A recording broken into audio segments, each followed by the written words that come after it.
Now, is it possible to cut the Buffalo Police Department budget and avoid officer layoffs? Now, there is a confusing back and forth on this issue between mayor candidates India Walton and Byron Brown. But our Steve Brown reports a local researcher says a small police budget does not have to come with pink slips. Should the Buffalo Police Department be smaller? Let's start with this. We found actually that Buffalo has a larger than average police department for the number of people in Buffalo.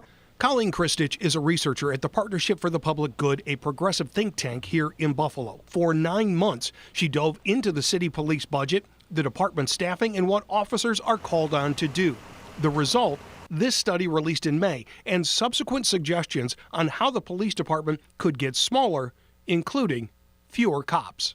So how do you reduce the number of officers and get the same level of public safety? Taking away some of officers' duties that aren't really about public safety, like routine traffic stops for broken taillights, equipment violations, things like that, are a lot of what police spend their time doing across the country, not just in Buffalo. This is a cornerstone issue for Democratic mayoral candidate India Walton. She wants to reduce the police budget by $7.5 million, and incumbent Byron Brown has pounced on that with this ad.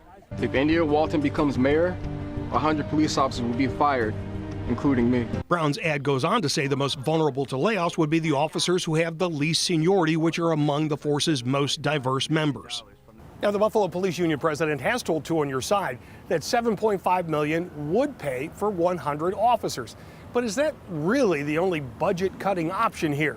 Christich says there are others. Cutting vacant positions, because every year there are positions that are funded that are never filled. And then ending new hires, doing a hiring freeze so that there wouldn't be a new academy class every year. Estimated savings there about $3 million. Other budget cutting options, including reducing overtime and moving civilian employees off of the police budget.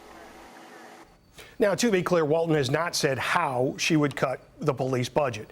Could she cut 100 officers? Sure, except that she's insisted that she would not do that. And it's pretty clear based on our read of the research by the Project for the Public Good that there are other options aside from pink slips to cut the city budget. So what you're really saying is there's a lot of flexibility when someone looks at a budget. There is, and it's a red button issue. Every time somebody talks about slimming back on a police department, people start getting concerned about public safety. But in this particular instance, when you're talking about that ad, there's an assertion made that really just does not stand up. That Walton has no association with making this claim that, yeah, I'm going to cut 5.7 and it's 100 officers.